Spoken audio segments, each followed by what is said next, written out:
At katatapos ko lang po magpakain ng aking mga alagang baboy. So yan, pinapaliguan na muna natin sila kasi madungis. So ito na po yung yung 7 baboy ko na binili ko ng October. September rather. September 1. So ito, sobrang na sila isang buwan sa akin. Ito na po sila ngayon. Pinapaliguan ko kasi nga madungis lagi. Yung mga dumi nila nila sa katawan. Mga baboy na talaga. Ayan. Ito na po sila.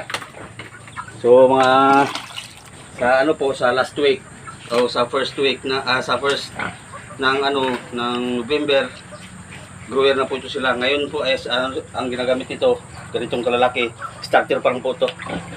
Tingnan mo pa ang mga katawan nila, kulay orange na po.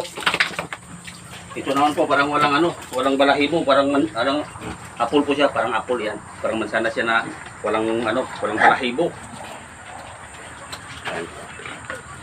So sa mga kapwa ko po na content creator, please follow and share po sa aking mga vlog, sa aking mga